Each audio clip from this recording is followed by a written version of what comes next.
While we get started, while you're eating, want to let you know we are certainly social creatures, and I hope that you are too. You can find the AMA in all of the familiar social haunts, and if you yourself are live tweeting today or sharing something with your on your LinkedIn profile or Facebook or anywhere else, please tag us at hashtag AMADFW. And we would love it if you do that. Please also follow us on social media. We do a lot of our announcements through social media, so to stay up with things that are upcoming with the chapter, be sure to find us out in the social space. Chapter sponsors, want to give a big shout out to our chapter sponsors. We have these folks really help us put on these programs as well as others: Bulldog Media, Dallas Business Journal, Innovent, Mojo Media, Morton Visuals, Pocket Stop, Sir Speedy, and Stream for Us. If we could get a round of applause for our chapter sponsors. They really do help put all these events on and make them possible. Can I see by a show of hands the number of folks that are members of the AMA? All right, that's actually a really good number. Thank you all for being members. The rest of you that didn't raise your hands, what's up?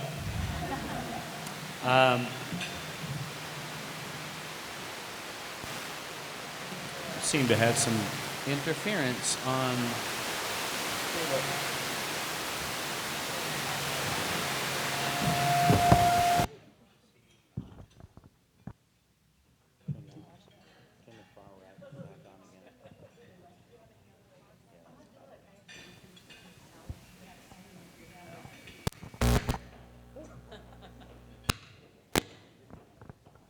I think we found the culprit. We'll share two at this point. They're really good at sharing, so it'll be okay.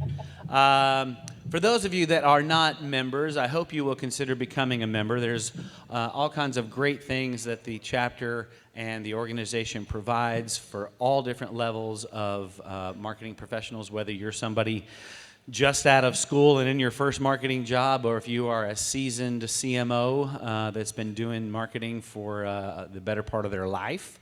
There's something for everyone. And whether it be networking opportunities or great information and programs like we have today, or just hanging out and socializing with other marketing folks and learning that, hey, the challenges that you're facing at your particular job may not be unique, and somebody else may have that same challenge and have some great information to share with you. So if you are not a member, I hope you will consider becoming a member. One of the benefits of being a member is access to information. Like I said, there's some just some snapshots of some of the AMA publications that you get as a member of the organization, and some of the various kinds of articles that are out there. I mean, cannabis marketing. We're talking cutting edge stuff here with CBD becoming such a huge topic and business these days. So there's all kinds of information available to you through the publications as a member. Volunteer. Can I see also, by show of hands, anybody that is a volunteer for the chapter? Oh, we have a few. Thank you. Can I get a round of applause for those folks? Because maybe even more so than our sponsor, they're the ones that actually make these events happen, and we certainly couldn't do it without them. If you would like to be involved as a volunteer with the chapter, there's lots of different things you can do. We do have a need for someone in our with our meet and greets. That's our social events where you can network and share a drink and maybe some snacks with fellow marketers and share some information with each other and just really share some social time with each other. We need some help on that group, but we need help throughout the organization. And if whatever you might be interested in doing, I bet you we could put you to work. So if you are interested in becoming a volunteer, reach out to us at volunteers@amadfw.com. Also, Bailey, if you wouldn't mind standing up or raising your hand. Bailey Snavely, who is our EVP of Volunteers. If you are interested, you can certainly talk to her after the luncheon, and I am sure she would be glad to help find a slot for you. And who wouldn't want to join a group that's illustrious looking and good looking, I might add, as this right here. Upcoming events. Our next meet and greet will be on November 7th at White Rock Ale House and Brewery in Dallas. Again, this is where you can come and have some fun in a real informal type environment. The next luncheon, next month, November executive luncheon, will be on November 20th, and it will be right here in this same venue, 4050, and we'll be talking about personalization strategies and tactics. Our Marketing Innovation Showcase will be coming up soon. And we are looking for entries. If you have an innovative marketing campaign that you would like to enter into the showcase, the deadline for entries is December 6th. So it may seem like it's a little ways away, but it'll be here before you know it. If you need more information on the program, please check out the website.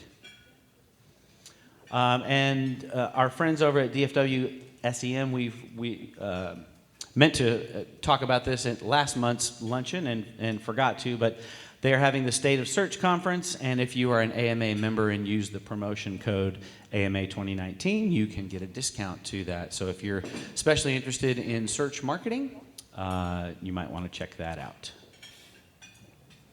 Now, I would like to invite up the president of the chapter, Mr. Brad McCormick.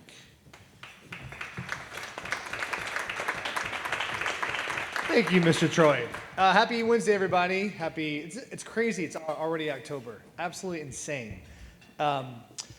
Quick show of hands. How many people are here at the luncheon specifically for this topic?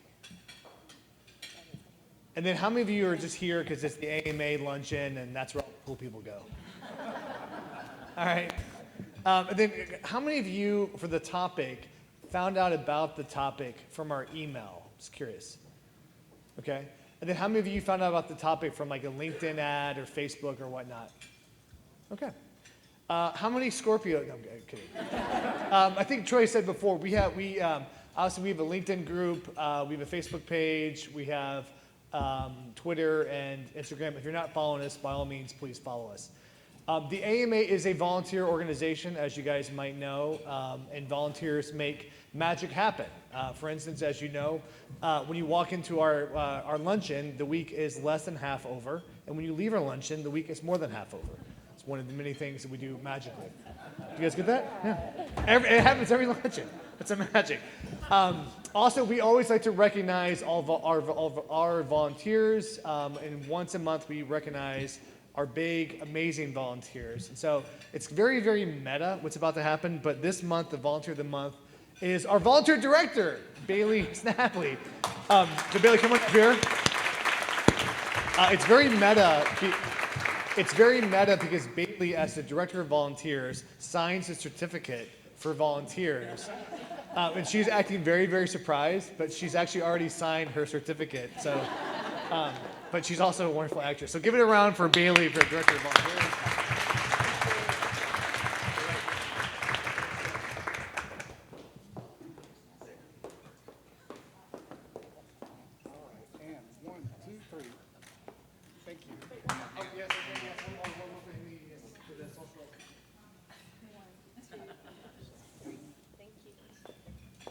Last but not least, we are always looking for volunteers. I cannot emphasize Bailey is fantastic. We're always looking for fantastic volunteers. Please, if you have an extra hour, 10 minutes, week of your time to give, talk to Bailey and she'll hook you up.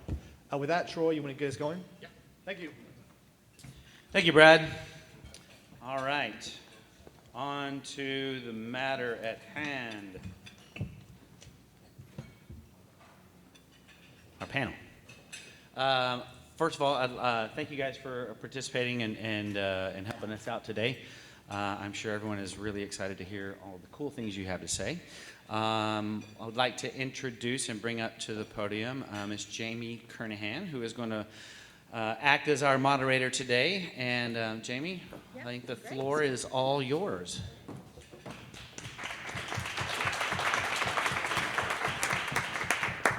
Hi, everybody. So glad you're here today. We have a panel of great ladies with us today, and I thought we would just start by introductions. So, Ivonne. Hello. Well, I'm Ivonne Kisner, and I'm the head of digital marketing for Avocados from Mexico. Throughout my career, I have tried every single area of marketing. I have worked for multi-billion dollars organization like American Airlines, for example. I have been in the advertising industry with McCann Erickson, Lintas. I have been in small startups from digital agencies that are started with 10 people to technology startups. And then I have been with Avocados from Mexico since 2014. At some point, I realized that is the best of all worlds where I am right now, because it is a startup, very solid, with a great team, still small enough where we can innovate very quickly. And I was called to build the digital practice from the ground up. Have been doing so since 2014, and I oversee every area of digital marketing, including search, programmatic, paid media, web development, social media, data analytics, and everything, and technology integration, and everything that has in any way involve the small screen. And happy to be here with you guys. Thank you so much for coming, and hope you enjoy the session today. Hello, how are y'all? My name's Jana Boone. I work at Bottle Rocket, which is a local company right down the street. It's the big copper building. You've probably seen it on the tollway. Hopefully you've noticed the logo when you're driving by in traffic. Anyways, I am in charge of marketing there. So marketing at Bottle Rocket means lots of things. It means wearing lots of hats. It means doing lots of things, not being able to do everything. It means trying things. It means failing. It means doing kind of everything you can to just try and figure things out.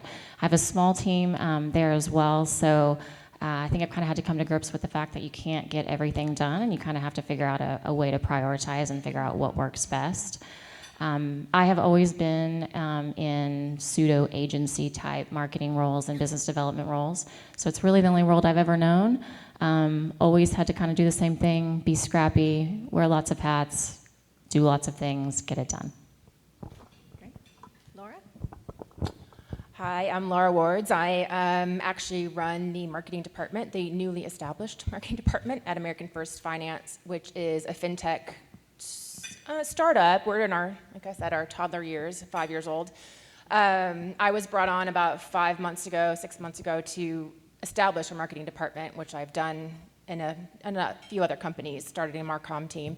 But my background's very diverse. I came from broadcast news, went into PR and event management, travel and tourism industry, and then wound up with medtech, fintech, and running my own agency. So now I've been brought back in to establish the first Marcom team to take the B2B market where we're currently playing and bring it into the B2C world, which is a very, very different playing field, as you all know. So yeah, and like you two said, wear lots of hats. I've got a very, very small team right now, so we're in our scrappy startup years.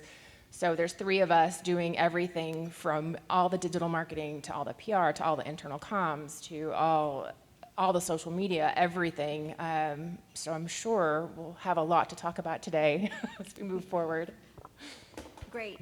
Well, thank you all for being here today. And I know that we have an audience that's very interested in medium-sized companies, if not small. So tell me, in your careers, what made you decide to go this way? What made you pick this company to work for? Based on your background, has big companies been something you wanted to aspire to? I mean, I know some of you started out in bigger places, but really what made you pick this company to work for? So I think that I wish we will know how it is when we come out of school and we can go and after the organization that is perfect for us. But unfortunately, that's not the case. No. So we have to try and test. And I think that it's a very personal decision because it has to do with our personalities. And that, by the way, you get to know, you have a professional personality that you get to know after you work for a while. And I discovered that way ahead of my path that I'm not suited for large organizations with a lot of red tape because my drive is to discover new things and innovate and do what nobody else have done and push envelopes. And I have had, I think my turning point was one time that a boss in one of those large organizations asked me, "Why do you always want to change everything?" and I said, well, that's what is called innovation, but that's fine. So at that point, I think that it was a crossroad in my career where I say, I kind of know, I have a very good notion where I want to go. So I went, and something that I didn't mention before is that I was a consultant for a while. It was great because I get to make my own decisions. My clients were happy, but I thought that I want to do that, but I want the support of an organization behind me. And so I searched and went until I found the perfect organization for me. Doesn't mean that it will be perfect for everybody else. I'm very comfortable navigating chaos, and every small organization startup has some chaos. I'm fine with that. I think that we can thrive in the chaos if we have enough, the right people with the right drive. So when I got to Avocados from Mexico, by the way, I was coming, I say, in the fashion industry, airlines, advertising, fancy brands, and then they called me, the recruiter. I was in Hagar Clothing back then, and the recruiter of Avocados from Mexico called me out of the blue. And then she asked me if I'm interested in talking to Avocados from Mexico. And I say, avocado, what? What the heck I'm gonna do in avocados? And she encouraged me. She said, this is a different thing. I mean, it's talk to the president. It's a new startup. There's 3 people. It was 3 people back then before the first Super Bowl that we did 5 years ago. There's talk to the president. He has a really interesting vision of where he wants to take this organization. And if you don't like it, that's fine, but at least talk to him. And then I went, and I was really impressed. He had a vision of market a product the way you market a CPG. We was something completely different of what anybody else is doing. So he told me, and this is, I'm gonna wrap up with this because the words he told me during that first interview not only sealed the deal, but became the foundation of what is Avocados from Mexico digital practice today, which has been very successful. And when he was telling me about the company, I told him, I'm fascinated by your vision, but I'm also intrigued, and I want to come clean. I have no experience whatsoever in your category or the product other than eating it. I don't know why me, how can I help? And he told me, that's exactly what I'm looking for. I'm looking for someone that comes from a completely different industry with a fresh vision, no preconceived notion. This is how we did it, because what I want to do is what nobody else in the industry is doing. And that was it. And I haven't been happier in my career because I think that I found the perfect organization that is a perfect match for my skills, the type of drive that I have, and my personality. So I would think that most people could agree, if you go from a bigger company to a smaller company, you do get to pivot. You do get to do more innovation, typically is the case. Now, some people don't like that. I mean, some people, a big company, I do my one thing and I do it very, very well. And that's great. But for those of us who get told often, why do you keep wanting to change it, and what's wrong? We've been doing this for 20 years. Why do we need to change it? And you get called in, and it's so nice to find companies that do appreciate that. So, Jana, do you find that to be the case at Bottle Rocket as well? Yes, definitely. So, for sure. So the organizations that I've always worked in marketing and business development fashions have all been B2B, right? I've never worked in the B2C world, never done B2C marketing. All the organizations I've worked for have been approximately the same size, different kind of ages of or levels of their maturity, I guess, as an organization, but all basically relatively the same size. I'll call it medium. And they've all been founder-led. So that right there presents its own set of challenges when you have a founder that has started this company, believes in this company.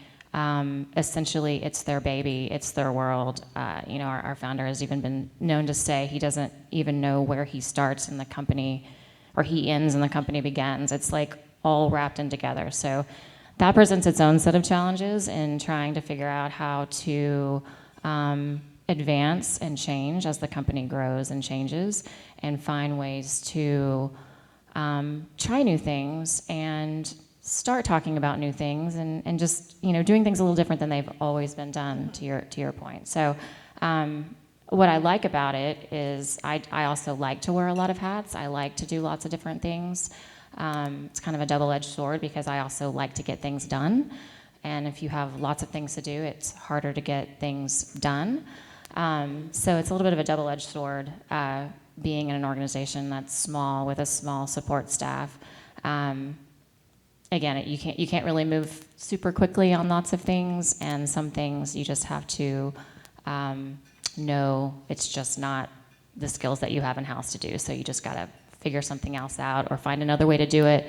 We're looking at hiring. Strangely, we're not really an agency. We're kind of an agency, but kind of not. We're really more of a software development company. So I've even been tapping outside parties to help with things that I just can't get people on. Like there's just not enough time in the day for us to get everything done. So that's my experience. So along those lines, in talking about getting things done, Laura, how do you all prioritize? What's the most important thing, seeing as how controlling chaos can be something done in a smaller company? How do you all prioritize what needs to be done? I think for us, because we are just doing a soft launch of B2C product and really making that shift from B2B to B2C, a lot of it is educating the C-level staff on what B2C means and how it's different than the B2B market, which was very successful for 5 years. So it's taking what's going to move the needle. Is this really going to tie back to our company goals? We could create a ton of content that's great, put it all out there. Is it really going to drive us back to those 4 company goals we have for this year? And that's kind of how I tend to prioritize. I also am kind of anal retentive about project management software. So what do you use? So tell us what you use. I've used a couple different things, but actually right now I'm using one based out of Israel. It's called Monday.com. Oh, I've heard of it, yes. It's fantastic. I mean, we've done really well. We do a whip sheet in there every day, so I report directly to the president, so he can go in and he can see what's going on, what's coming up next week. He can filter it by the 3 staff members, by deadlines, by what's completed. We can all have our own task lists in there. Very nice. Yeah, it's been really helpful to keep us on track, and we can prioritize in there as well. What's the hot projects that we have to get done versus, hey, this is a nice to have. Right. If we have time, let's work on it. Great. Well, that's good to hear, because I know that that's very hard when you're working for a small company and you have to figure out all the spaghetti, as I call it, of which way everything goes, and it's so nice to have an organizational tool. Ivonne, do you have a special tool that you all use at Avocados that helps you all prioritize your projects?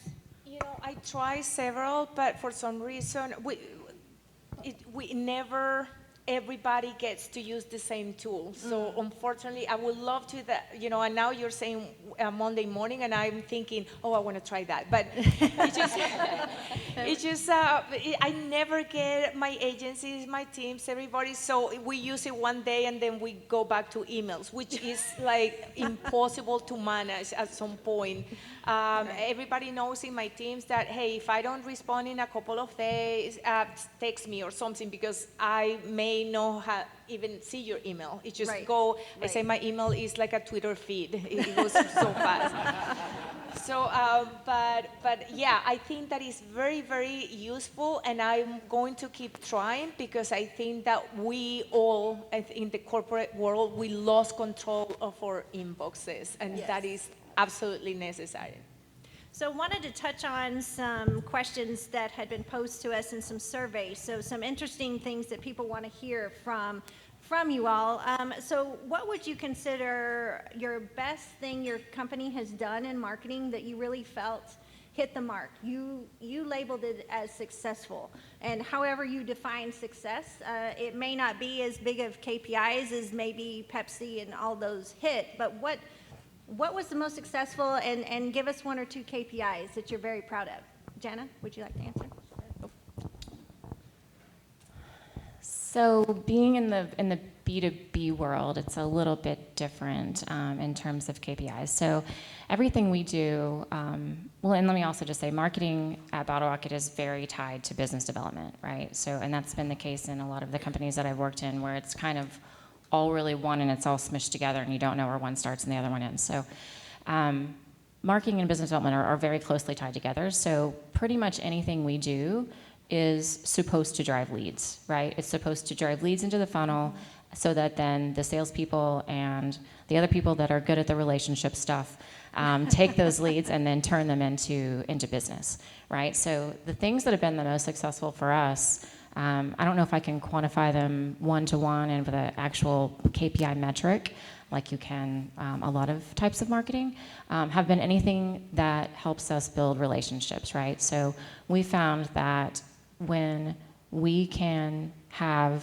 what we call orchestrated intimacy or small conversations with potential buyers of our services, that's where we win. We win in situations where we can get people into our building, where we can have conversations with them, talk about what's going on in their world, listen to them, learn from them, and really just build deep relationships.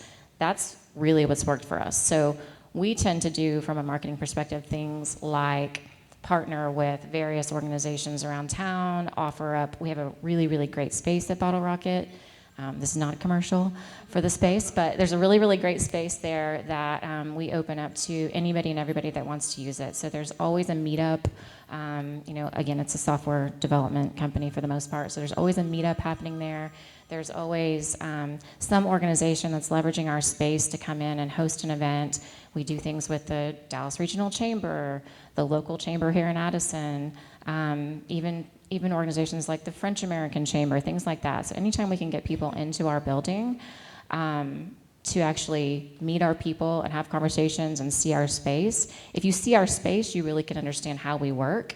We work very publicly. We're like, if you were asking me my project management tool, it's all whiteboard, because everything around us is whiteboard. So I write everything on the whiteboard, literally everything. Anyways, that's really what we focus on, is a lot of things that drive relationships. It's not necessarily all the crazy marketing tactics that you think about when you think about like a marketing plan. Ours tends to be a little softer and a little more relationship driven. Well, and I think that's great, because it really shows that thinking about it differently. And again, that could be what we like about being at small companies. We get to think about it differently because you don't have the budget, or you don't have the money to do that. So Laura, how do you all think about things differently at American First Financial? I haven't been there that long. Well, for me, right now, it's just making that shift, that mind shift of B2B, where you're saying it is very relationship-based. Our salespeople are out in stores, and, we're in the retail point of sale system. And so it's taking that going, wait a minute, we have this financial solution for retailers and merchants, but what do we offer consumers. And so it's really kind of taking a step back going, okay, so if we're going to do this direct-to-consumer product, which is a loan product, what's in it for them? You know, and so it's really trying to educate people going, no, we're not going to push information on them. I fully believe the pull marketing and finding value in how you're going to change someone's life and how does that impact it. You're not going to sell me on anything. I've been in the business too long. So you tell me what your product can do for me and how it can change my life, and you might have a customer. So it's a bit of education for people internally, and a lot of our sales staff, because they don't get it, they're very, that belly-to-belly sales, the guy in your face and tell you all the great things we can do for you. But getting back to that value story is really crucial in a smaller environment. Absolutely. For sure. You have to be very clear on what it is that you can do for somebody and don't deviate from it, because there's so many different opinions and it's very subjective. Marketing can be subjective when you don't know, when you're not in the industry. Sure. And so even just doing a 2020 plan with our executives, they're like, okay, you're talking about a funnel. I'm like, please tell me you know what a funnel means. Maybe, okay. maybe not. Yeah, and it was like, you know, content creation. What do you mean by content?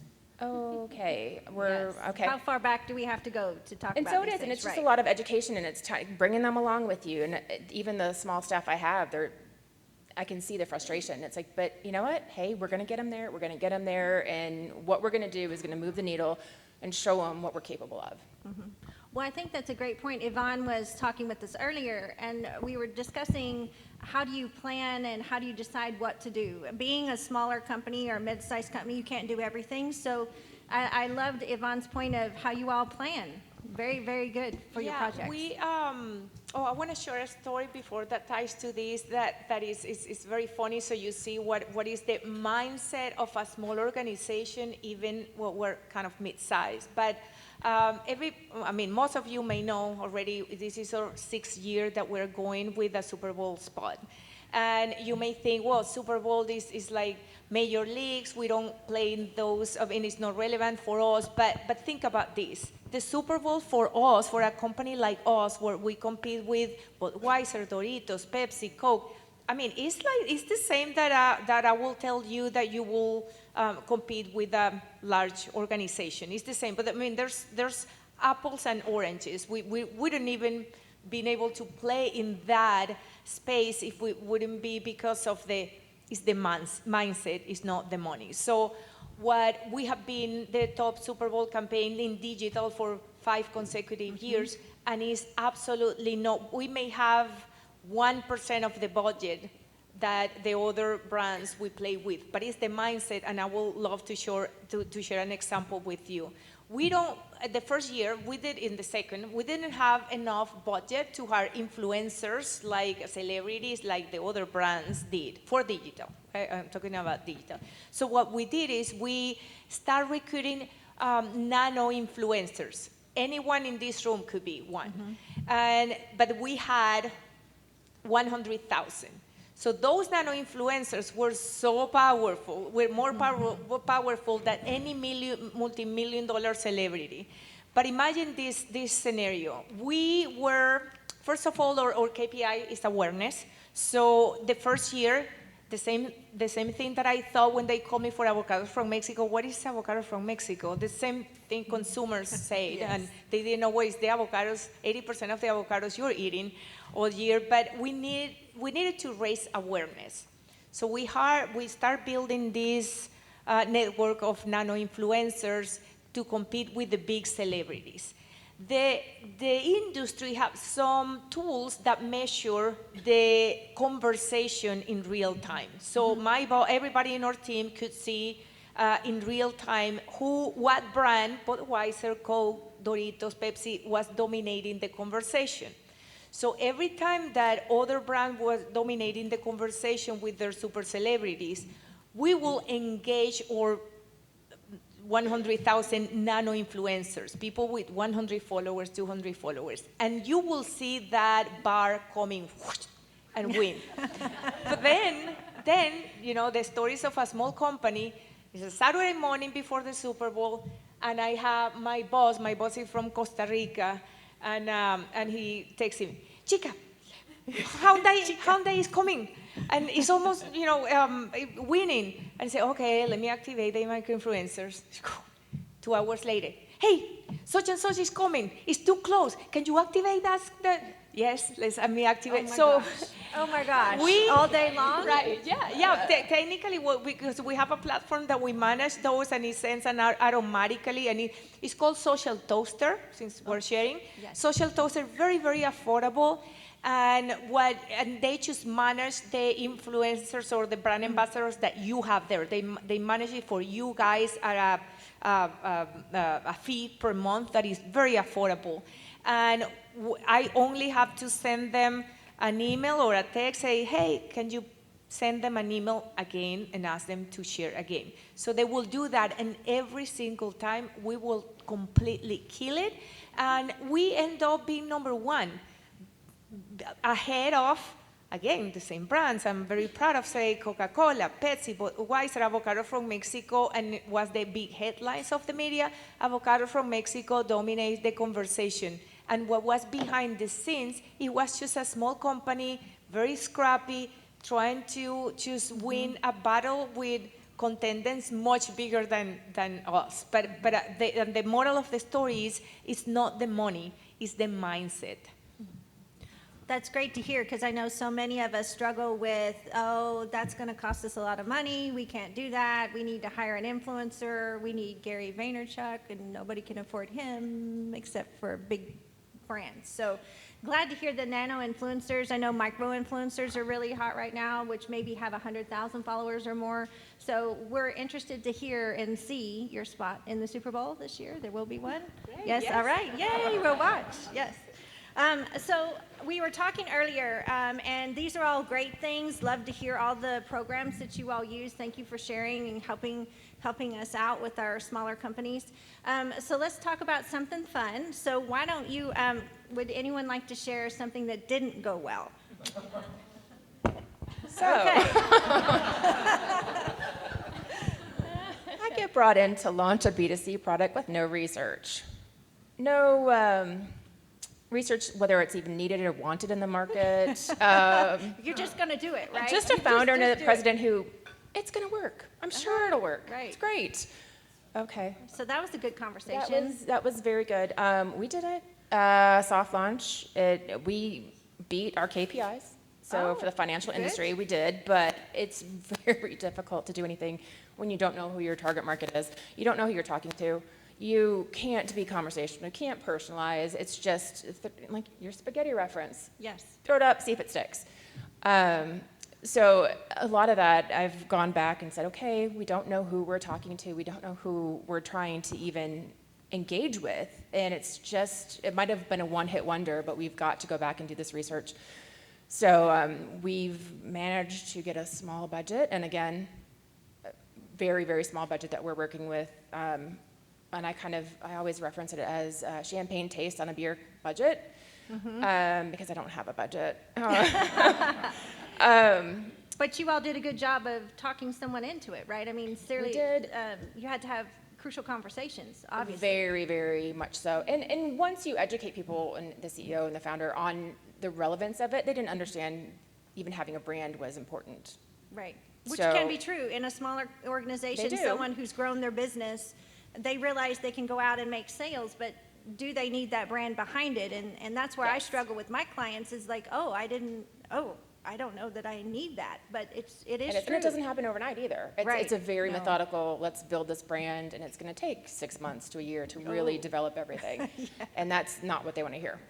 No. So, but we do have some audience research now, and talking about tools again, SurveyMonkey has that audience research where you can actually go out, and it's so cheap. And you can, 5 questions, at least it gives you something to work on. We have an internal data science team, and so they've never been asked the marketing questions. So I'm like, I need to know this. I think we have that. All I'm right. like, oh, okay, that's great. I need to, here's my list of things that I need. Like, we've never been asked this before. Okay, well, just get me the data now, please. Thank you. So, Well, it's, good. yeah. Well, I'm glad, and thank you for sharing your tool as well, because I know that a lot of people are looking for those that are cheap to find but very user-friendly. Anyone else want to ante up to So the? how one that we were talking about when we were there. So we made very few mistakes because our planning process it lasts 6 months. So we started the pre-planning, analyzing what worked, what didn't. Then we start with, based on that, this is the new ideas we have for next year. Then we start analyzing those ideas. So by the time that the idea is ready to come to life, we already thought about that for 6 months. And any flaw, we already saw it. So what the ideas that survive through that long process are very, very solid. But it happened once, a long time ago. And again, you know, when you move fast, you break things. And sometimes we need to move fast. And we have this campaign that we wanted to use user-generated content. And we went through this platform, very recognized, great credentials.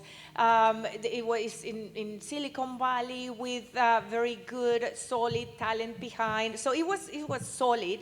However, there was one small detail that we didn't consider, and the learning was you never give your brand assets to users that are going to produce user-generated content and post it on their platforms, because you have no control of their platform. So we did that mistake, and it was the only time that we have rushed through something, and we launched it. So we put the assets out there for the users the content creators to pick them up and produce their own videos with avocados from Mexico. It still gives me chills when I remember. But so fast forwarding, I will tell you, there was like several really bad cases, but I tell you the worst. Imagine a video with a woman hitching avocados. Hitching, like sitting almost on top of the avocados and with half of her behind showing in the video and her beautiful logo right there next to her. And my boss, the CEO, will tell me, take it down. And I say, I can't. It's in her YouTube channel. I even call YouTube. I say, please, I pay you. Pay her. Pay her in our behalf so she can take it down and say, we cannot do that. So I'm afraid to look, but that may still be there. Luckily, you know, through 5 years, we have put enough content out there to like outpower that one, but that may still be there. So the lesson was very well learned, and it's okay when you present an idea and other people will question it and try to kill it, poke holes. Yeah. That is very uncomfortable, and I hate that. But I learned that is in my best interest to share with colleagues and even the most negative colleagues, because they are going to poke holes that you need. If it's going to explode, you want it to explode before it goes live. Yes, for sure. I mean, the devil's in the details. I'm sure you all never thought of that could happen.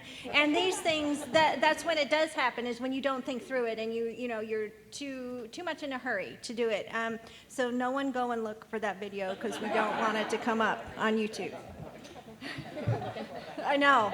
Okay, don't look. I'm not going to give you the hashtag, because with the hashtag you may be able to find it. Oh my gosh. Yeah, she shared that story, and I just went, oh. Yeah, that was I'm sure that was a painful day. Jana, would you like to share any fun mishaps that we learn a lot from when we make mistakes? I don't have anything like that, for sure. Okay, good. For sure. They're perfect over there at Bottle Rocket. Yeah, no. Not saying that at all, but Oh. no, it's a totally different world, obviously, when you're in the services space in the B2B world. So we don't plan for 6 months. We plan for about 5 minutes. And then, but for real, a little more than that, but not much. We do, try and at least have some direction that we're going to go, and some things that we're going to do, and some things that we're going to take a cognizant effort to try and see what happens. So we definitely don't have a long planning phase like that. So things do, fail from time to time. Again, going back to what I said before, I think the things that are the most non-impactful for us in our business are the things that are not in those smaller places where actual relationships can happen, right? So we've done a number of large-scale, huge industry conferences where 4 bazillion people come and walk through trade show booths. Like, that does not work for us. Booths don't work for us. Giant conferences don't work for us. It's just too hard to find the people that we want to find. It's too hard to get to the people that we want to get to. We do a lot better off if we reach out to the people that we want to meet with and invite them to our space, or plan an event in their city and invite them with a speaker, or host a breakfast, or do something like that that again brings together small, and I mean like from 3 to 30 type people together to actually have real conversations where you can actually get to know somebody and actually get to learn about what their true challenges are from an organizational perspective, what their business is facing, what value then we can bring to them as a company. You just can't do that in the large, giant spaces. For us, it doesn't work. I know it works for a lot of people, but not for our business. So that works better, certainly that more intimate kind of conversation versus big, where people think, oh, we should sponsor something big and be a part of it. It didn't work well, right, to get those kind of clients that you need, certainly.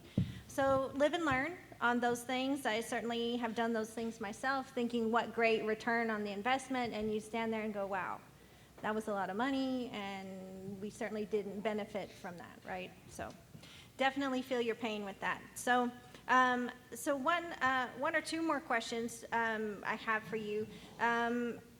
I suppose partnerships are very, very important. I mean, I know partnerships are important for my company. Anyone want to speak to partnerships and relationships and how you all do that to benefit your business as far as to get to your KPIs or anything that you all plan to do? So in our business, partnerships are a day-to-day thing. We love partnerships. We do partnerships with people, with influencers, small, large, but also we do partnership with brands. One example that comes to my mind that was, I will say, one of the most valuable partnerships was with Frito-Lay. We had our logo. One thing that we lack is a package. We don't have a package, and package is a more valuable real estate for a marketer. And by partnering with Frito-Lay, we got to have our logo in their chip, the package of their chips. So that was, we celebrate. My CEO has the package in his office in a frame. I mean, that was a moment, and that is some accomplishment of our shopper team. But the moral here also is that partnerships are important. The same with people and human relationships. We need other people, other brands, other partners to make us stronger, because we have strength, but we have weakness, and so have our partners. So in the case of Frito-Lay, they want the space in the grocery store where Avocados is, because the fresh produce area is on top territory for CPG. So they want our space, we brand them their package, and I give you this, you give me that. So any kind of partnership at any level, we embrace them, and we value them very, very much, because help us to go to the next level where we cannot go on our own. Great point. Jana, did you Yeah, want to so speak to- partnerships in my world are also very different. So partnerships for us are 2 things. One, they are a potential lead source, right? So we align ourselves with partners that fit with what it is we do, right? So it's either a company, like for example, we build a lot of mobile applications, and there are lots of things that you need to make a mobile application successful, right? So there might be a push notification partner, there might be an analytics and measurement tracking partner, all the different things, right? So we align ourselves with partners like that. So for a couple of reasons. One, for lead generation, they're pursuing the same kinds of companies and the same type of people and have the same buyers that we have, and it makes sense a lot of times for us to partner up and talk to different organizations together. And then the second thing is we are able to expand what it is we can do for our clients via our partners, right? So it makes our offering set more holistic. We are we are a subsidiary of a large advertising agency, Ogilvy, which rolls up under the WPP header, which is the giant conglomerate out of Europe. But anyways, what's really great for us, like we consider Ogilvy a partner, right? They're a parent company, but they're also a partner. So they come to us a lot of times and say, hey, we've got this client and we're doing ABC for them and we really need to do mobile and digital consulting, et cetera, for them. You guys do that. Let's come together and pursue this together. So it's lead generation for us, and it's just an expansion of the types of services that we can provide, almost putting ourselves in like a general contractor place where we can almost orchestrate lots of things together because of all of the relationships and the partnerships that we have in place. Oh, that's great. Well, we're getting close to time, and we just have one more question before we open it to the floor. And I love this question. I was just at a conference, and I thought it was very, very apropos, and I love that every presenter was asked this question. And my question to you all ladies today is, what could this audience take back this afternoon and do? What would you offer to them as advice for them to help them in their marketing for their company this afternoon? What would you recommend? I would say, for me, it's a creative brief. That I brought that. We're very lax on processes. It's one thing I firmly believe in. The creative brief, it's just kind of a contract of what do you want to have happen? What are your goals for this piece, this project, whatever it is that you're looking for? Where's it going to live? How's it going to be used? Where else does it fit in? Can it be, repurposed other places? And then you move forward with that, and everyone, all the stakeholders sign off on it. You know who your approvers are. You know who your reviewers are. You know who your SMEs are that you can go and ask questions. And then you refer back to that and say, hey, yes, I know you want to change this or add this. That's a bit of scope creep. Let's go back to the creative brief. This is what we want to do. This is the goal we want to hit. By changing that, are we adding another goal? Are we doing something else? Maybe then that's another project, So let's get this one over the mark, let's measure this one, and then tweak it going forward. So yeah, I firmly believe in creative briefs. No, that's great, because that really does, you agreed at this time to do this, and that really can help outline. Perfect. I know in medium-sized companies, processes are what probably are lacking, or even in small, and so instituting that is a great way to keep everyone on track. Perfect. Jana, what would you like to offer? I would say find some data that will support the story that you're trying to tell, right? So as a services organization, we're obviously selling professional services and the development of building of things and digital consulting and things like that. But we have this larger perspective about what's happening in the world around us. And we oftentimes, when we go into a meeting, we'll tell the story of, starting at the very top, disruption happening in the world, here's what's happening, consumers are changing, businesses are changing, et cetera, et cetera, et cetera.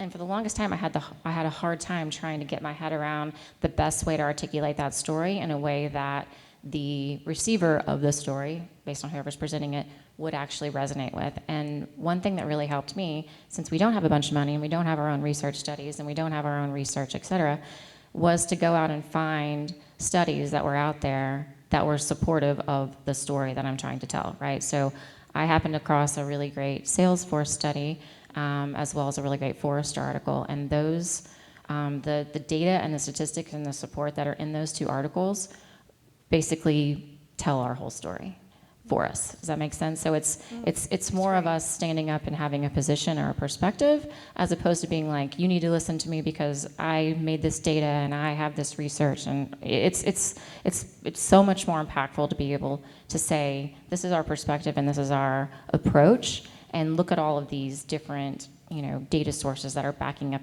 saying exactly what we're saying, that then leads into why we do the services that we do.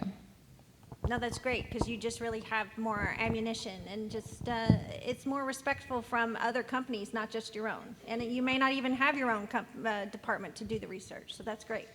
Ivonne? I believe every company has a different way to do things, different processes, very unique way in their DNA to do things. But I believe there's something to apply that applies to all, and it's the power of visualization. And I'm not talking about visualization, this ethereal thing in a monastery or something. I'm talking about like business visualization. And if there's something that works for me all the time, every single time, is that. And I give you practical examples. Here at Avocados from Mexico, because we are at such a unique business doing things differently, the media usually pick up our stories when they think that are interesting because it's new, it's different. So I create that habit of visualizing by visualizing the headline. Somebody, some media will pick this up and say this. And then from that headline, I start reverse engineering how I'm going to get there. One example is in the past Super Bowl, I usually, and I talk a lot about this campaign, but it's the campaign that is the highest profile. There's not a lot of investment, believe me. But it's, I thought I want to bring a technology piece, whatever it is, the technology that makes a good media to pick it up and say, this headline. So I planned the headline, and then I started looking for the technology. And we brought Watson from IBM. It cost, we spent $2,000, and I can explain how we did that. We spent $2,000 to integrate that technology. Fast Company, the magazine, Fast Company pick it up and says, hey, guess what? Avocados from Mexico and artificial intelligence could win the Super Bowl, and they explain how we use that artificial intelligence in our strategy. That was great. That was my headline in my mind, accomplished, but it got even better. Someone at IBM read by coincidence, because we didn't do the deal with IBM, which is through their website. And IBM, they read it, and they were so impressed. They called us and say, how did you do this? This is so creative. And then they published it in their newsletter that you won't believe this. Avocados from Mexico is using Watson, this and that. And everything, all that happened, and the idea that came to be the foundation of our digital campaign came visualizing what is the end that we want to accomplish, and the organic impressions, by the way, that came with those $2,000. Well, that's great. So just visualizing the end and backing out of it. Right. So really, what is your goal? This is it. Visualize it and then back out. Right. And that's just an example, but we apply that all the time at every level. That's perfect. Great. Great takeaways today, ladies. I think we're about out of time. Yeah, can we give a big round of applause for our panelists, please? We're going to open it up for questions. Before we do, and kind of while we do, we have some door prizes to give away. The way that you enter the door prize is by texting AMA DFW to 444-222. Take your phones out right now and text AMA DFW to 444-222. And then we'll open it up for questions, and while all of that is processing, we'll get some questions from the audience, and then we will have some winners. Who has a question? Right up here in the front. So thank you for your panel discussion. It was really interesting. As you know, in a lot of small companies, you'll find that the culture of the company is led by sales. And so when they finally decide, hey, we need a marketing department, and they hire a marketing person, you come into a culture where they think that you will be able to generate leads immediately. And how have you gone about situations where you've had to educate the C-suite that it takes content and education, and you have to give prospects something that is valuable to them, and then nurture that, and it takes time to nurture that, and then the leads will come in and they won't be junk leads? Are there specific tactics or anything that you could? Thank you.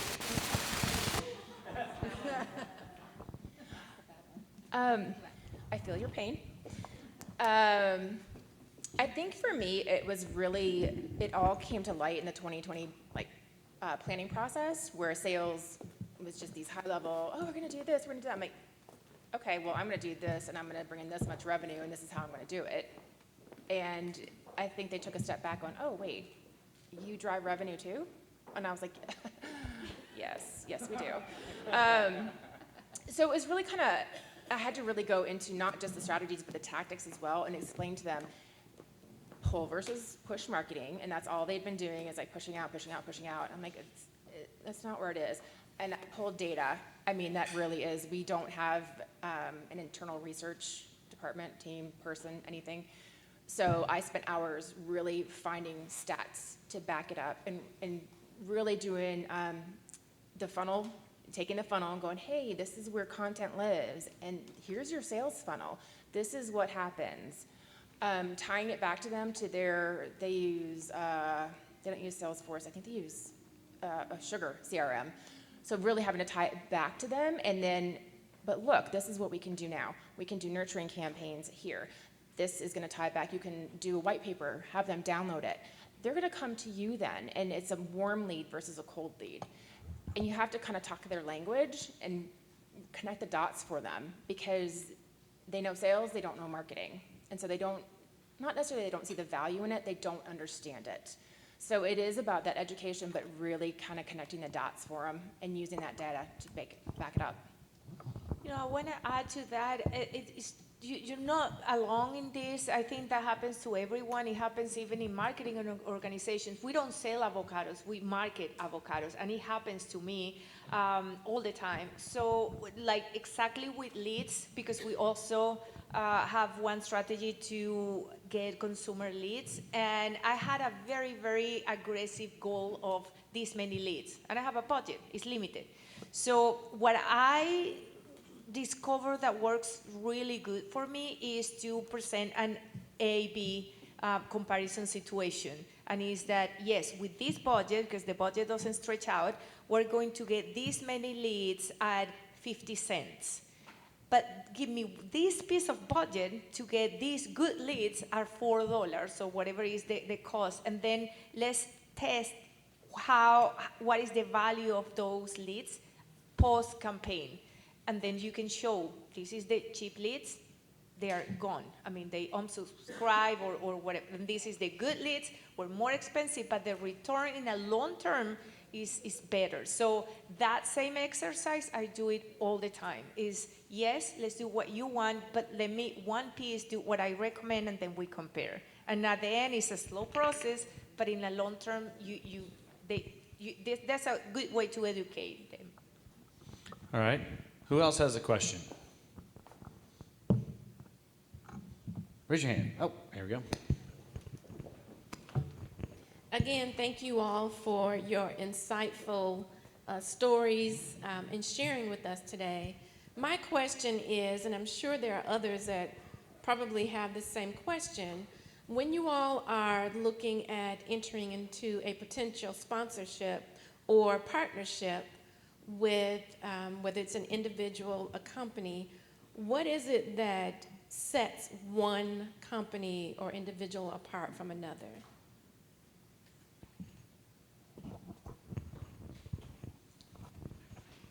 You're probably asking about it not in the way that I'm going to answer it, but I can tell you, like, I think for us, from a partnership perspective, it has to do with finding what we think is the best-in-class option for whatever the thing is that they do, right? So there are lots of people out there that do, A. There are lots of people out there that do B. We did a pretty thorough vetting process to figure out, go through their training.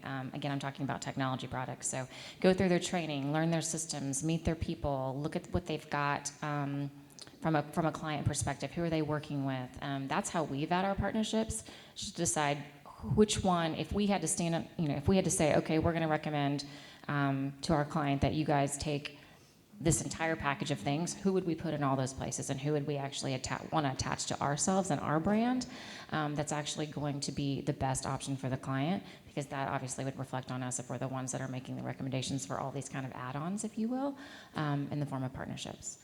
May not be what you're asking, but that's my perspective. Okay. All right, other questions? Come on, you've got their undivided attention. There we go. How much attention do you pay to larger competitors and what they're doing with their marketing?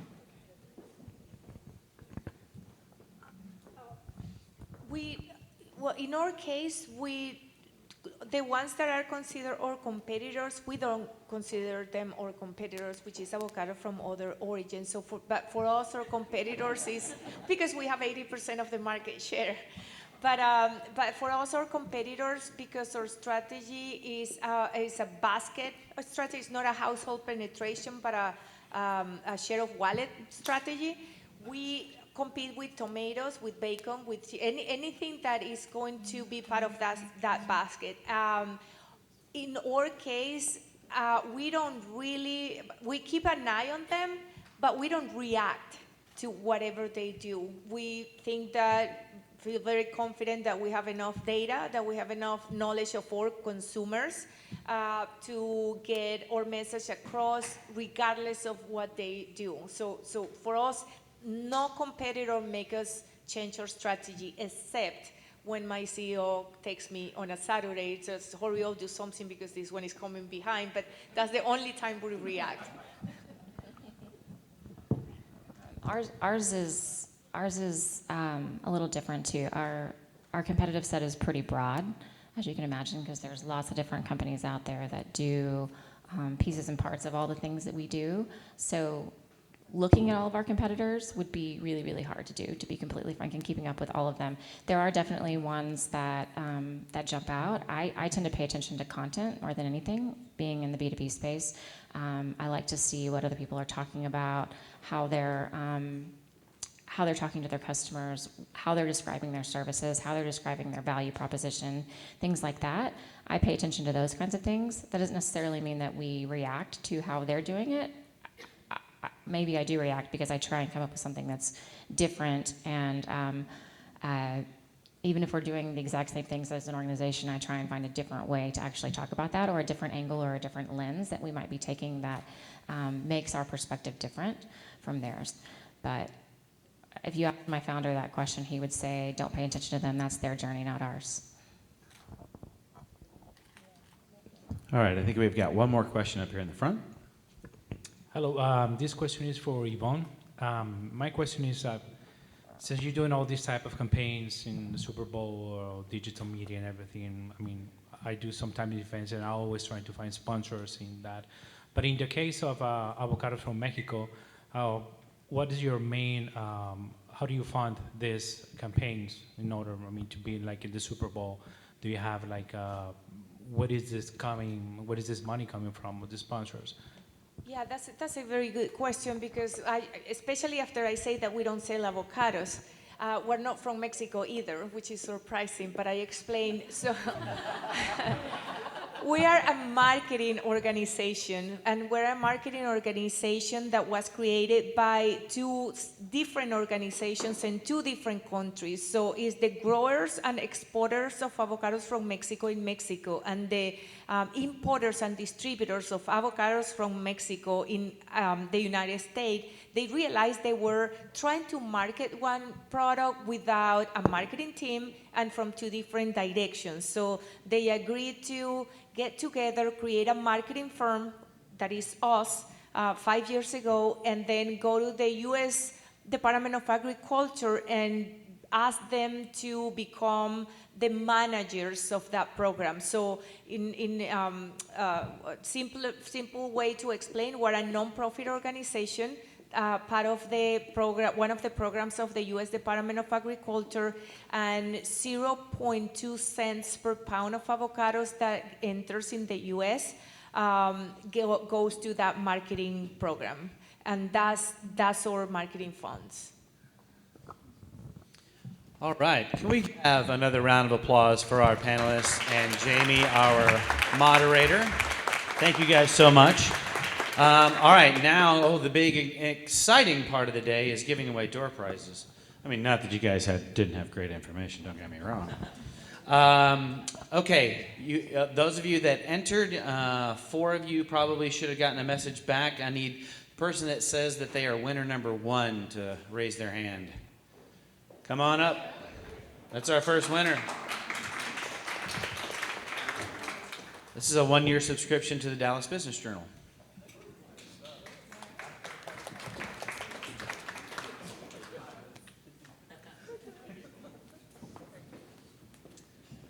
Winner number 2. Where are you? Right there. All right. We have a book of lists from the Dallas Business Journal.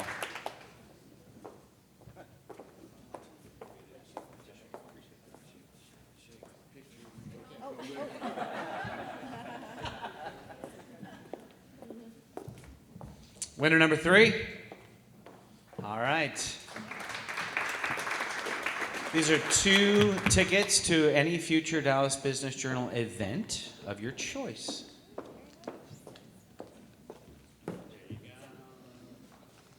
And winner number 4. Where are you? Hey, right up front. Also tickets to a future event.